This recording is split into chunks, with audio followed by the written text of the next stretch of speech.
सन 1521 Spain एवं France के बीच हुआ पैम्प्लोना का युद्ध।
अपार शक्तिशाली एवं गौरवशाली योद्धा इग्नेशियस पैम्प्लोना के युद्ध के दौरान उनका एक पैर गंभीर रूप से जख्मी हो गया, जिसके पश्चात उनके साथी सिपाहियों द्वारा उन्हें तत्काल वापस महल ले जाया गया।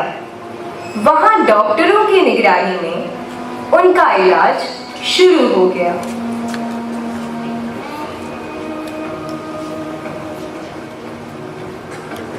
डॉक्टर साहब, हाँ इग्नेशियस, ये मेरे पैर को क्या हुआ है? मैं ठीक से खड़ा क्यों नहीं हो पा रहा? मेरे दोनों पैर बराबर नहीं लग रहे। इग्नेशियस, जंग के दौरान आपका दाहिना पैर जख्मी हो गया था, जिसके कारण हमने उसका ऑपरेशन करके उसे वापस जोड़ दिया। मैं एक सैनिक हूँ, मुझे मेरे दोनों पैर बराबर चाहिए। मेरे देश को मेरी जरूरत है। लेकिन इग्नेशियस, ये आपके आगे के जिंदगी के लिए बहुत ही खतरनाक हो सकता है। नहीं, किसी भी हाल में मुझे मेरे दोनों पैर बराबर चाहिए। ठीक है इग्नेशियस।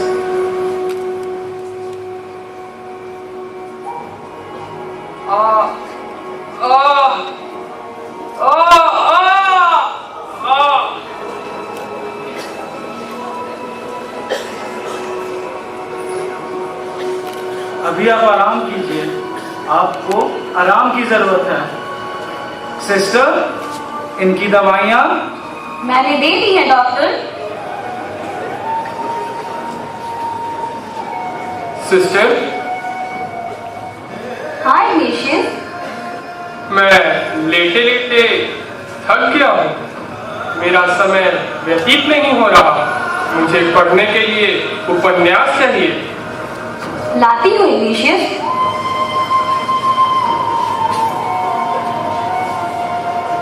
ये लो इग्नेशियस, ये है the imitation of Jesus and the life of cents. ये संत की जीवनियां? इन संत की जीवनियों से मुझे क्या? मैं एक सैनिक हूँ, कोई संत नहीं।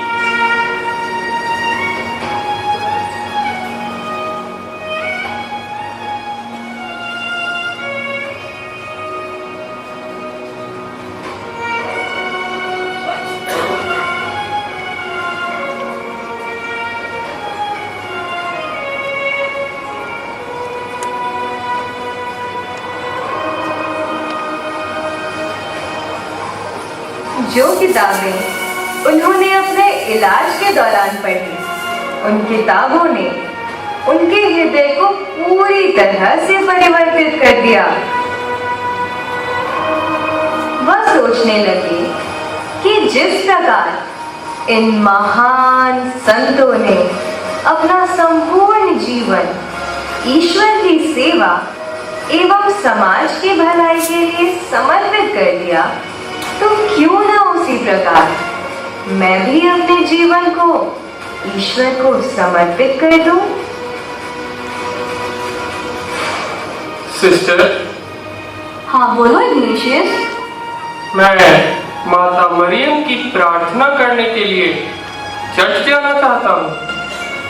पर इग्नेशियस, आप उस हालत में नहीं कि आप चर्च तक जा सकें। पर फिर भी सिस्टर, मैं जाना चाहता हूँ। ठीक है इग्नेशियस, फिर चलिए।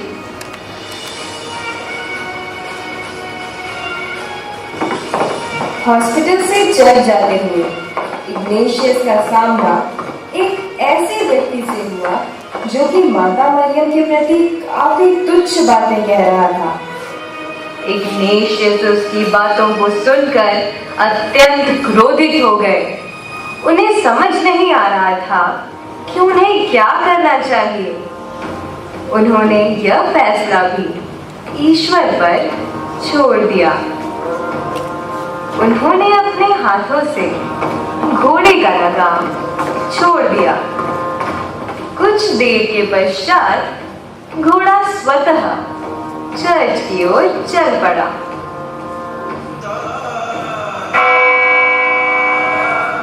Good morning sister. My child, ये तुम्हारे पैरों को क्या हो गया है? मेरे पैर युद्ध के दौरान घायल हो गए हैं। तो तुम यहाँ क्यों आए हो? मैंने अपने देश की तो रक्षा कर दी, अब मैं मानवता की रक्षा करना चाहता हूँ। पिता ईश्वर इन्हें आशीष प्रदान करे। God bless this child.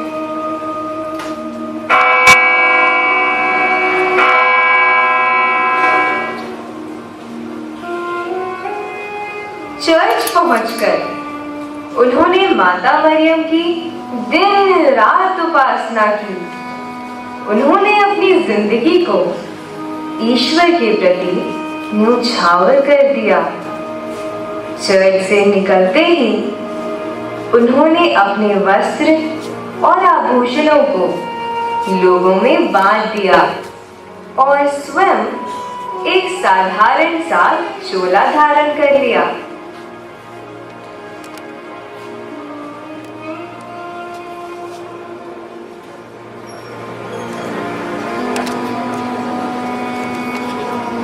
Church से निकलकर उन्होंने उपासना जारी रखने हेतु मनरेसा गांव के पास एक छोटा सा ग्रोटो ढूंढा। वहां उन्होंने श्रद्धा पूर्वक ईश्वर की उपासना की और अपने आप को जंजीरों से बांधकर कोड़ों से प्रताड़ित किया। ऐसा करके वो अपने आप को कष्ट देना चाहते थे। उनका मानना था कि ऐसा करके वे अपने सारे पापों का पश्चाताप कर पाएंगे। स्वयं को ईश्वर को समर्पित कर इग्नेशियस समाज के कल्याण कार्य में लग गए। उन्होंने लोगों को उपदेश देना शुरू कर दिया। परंतु कुछ लोगों ने उन्हें अज्ञानी समझकर झूठी बातें फैलाने के जुर्म में जेल भिजवा दिया। बस कर, भगवान भगवान भगवान, चल तुझे तेरे भगवान से मिलाता हूँ। बहुत हो गया। हाँ, लोगों को भगवान के नाम पे गुमराह करने चला है। खुद तो अनपढ़ है, लोगों को पढ़ाने चला है। बांधो इसको, बांधो बांधो।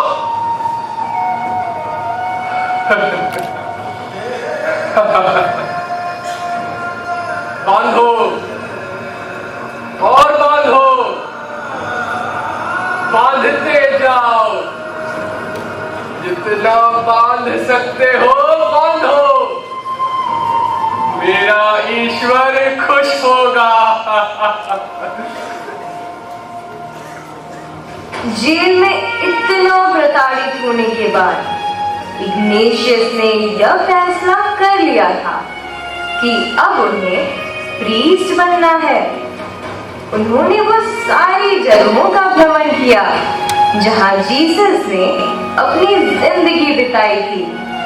दोबारा लोग उन्हें अज्ञानी समझकर जेल न भिजवा दें, इसलिए उन्होंने स्पेन जाकर लैटिन की पढ़ाई करने की ठानी। Good morning sir. Good morning friends. I am your classmate. Classmate?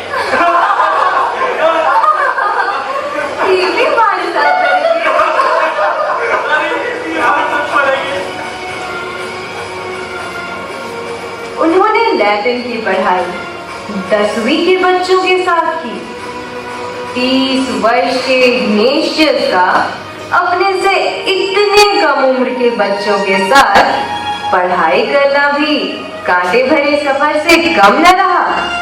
समाज के तानों का सामना करते हुए उन्होंने अपनी लैटिन की पढ़ाई खत्म की और आगे की पढ़ाई के लिए पेरिस जाने का फैसला किया। जब वो पेरिस गए तब उनकी मित्रता फ्रांसिस जेवियर नामक एक ऐसे युवक से हुई जो कि अपनी जिंदगी ऐशो आराम में गुजार रहे थे और आगे की जिंदगी भी इसी तरह व्यतीत करना चाहते थे। जेवियर, हे इग्नेशियस, तुम्हें कितनी बार समझाया है? फिर आ गए, फिर वही बातें करोगे। मनुष्य में भगवान बसता है। मनुष्य को प्यार करो तो भगवान खुश होता है। दूसरों के दुख को अपना दुख समझो। अरे तुम्हें समझना है तो समझो, तुम्हें दर्द देना है तो लो, वरना निकल, पहली फुर्सत में निकल। मैं फ्रांसिस जेवियर दुनिया का सबसे अमीर आदमी बनना चाहता हूँ। बहुत पैसे कमाना चाहता हूँ। हर ऐसो आराम चाहिए, शराब, शोहरत सब चाहिए। और मैं अपनी दौलत से पूरी दुनिया को खुश रखना चाहता हूँ।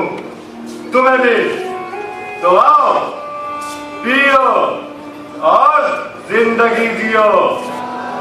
जेवियर, हाँ बोल। मनुष्य को क्या लाभ जब उसने पूरी दुनिया ही जीत ली पर अपने आत्मा को ही गंवा दिया?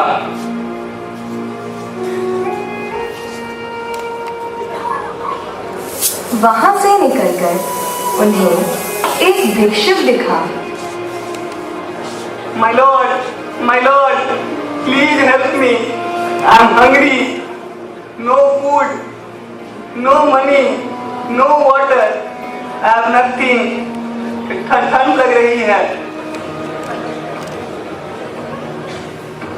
I'm not a lord, my son. मैं तुम्हारे जैसा ही हूँ।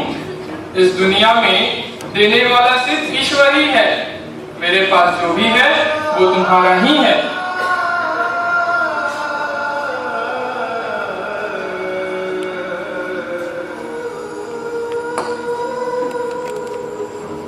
इग्नासियस, फिर वही तुम कितनी मेहनत एवं लगन से भिक्षा मांगकर पैसा जमा करते हो, उसी से तुम्हारा गुजारा चलता है और बचे हुए पैसे को भिखारियों को दे देते हो। अगर उसी पैसे को तुम संभाल के रखो तो तुम्हें अगले दिन भीख मांगने की जरूरत नहीं होगी।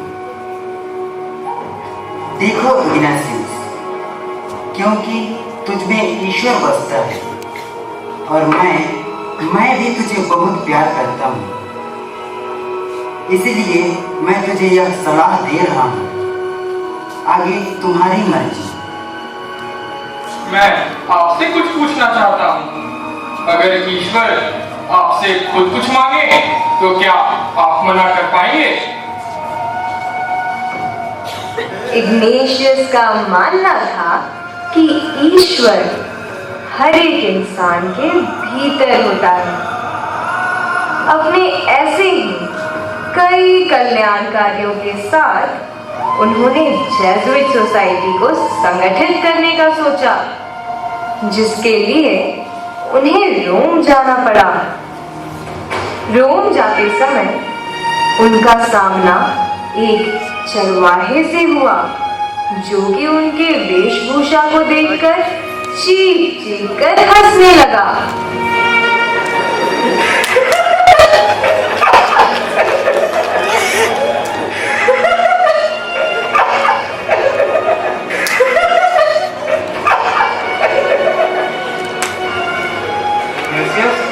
चलो यहाँ से, वो तुम पे हंस रहा है।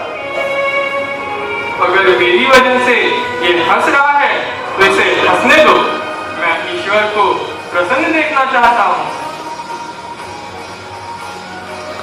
वहां पहुंचकर उन्होंने पोप पॉल III के सामने यीशु समाज की स्थापना की इच्छा व्यक्त की। पोप ने उनके समर्पण को देखकर उन्हें इजाजत दे दी। इस तरह यीशु समाज का संगठन हुआ, जिसका हेडक्वार्टर रोम बना और इसके हर सदस्य को 3 प्रतिज्ञाएं लेनी होती हैं, जिनमें कि चैस्टिटी, पॉवर्टी एवं ओबीडियंस शामिल है। इनका सिद्धांत ईश्वर की अपार महिमा के लिए, अर्थात for the greater glory of God है। और अक्सर वे लोगों से पूछते थे, What have I done for God? What am I doing for God? And what more can I do for God? Ignatius की इन्हीं बातों से प्रेरित होकर उनके कुछ दोस्तों ने सुदूर के देशों में जाकर ईश्वर के विचारों को फैलाना शुरू कर दिया, जिनमें कि फ्रांसिस जेवियर एवं पीटर भी शामिल थे। इसी तरह फ्रांसिस जेवियर को भारत भेजा गया। So today is the time to celebrate. आज इन्हीं की याद में हम फीस्ट डे मनाते हैं।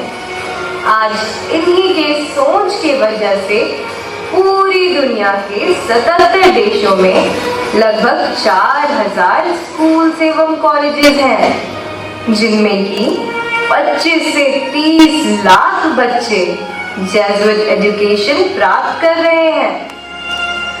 भारत के विभिन्न शहरों में इनके स्कूल्स एवं कॉलेजेस हैं और पटना में भी saint Xavier's college of management and technology, saint Xavier's college of education, saint Michael's इत्यादि संस्थाएं चल रही हैं।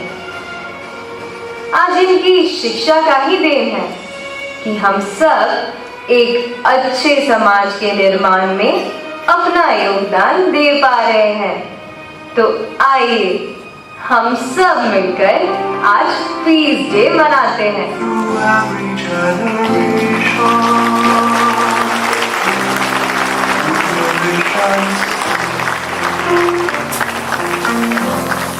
Your people blessed and broken,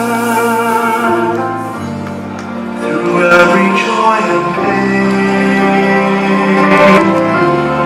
you weave our many stories, as one though many parts, you shape us as one body.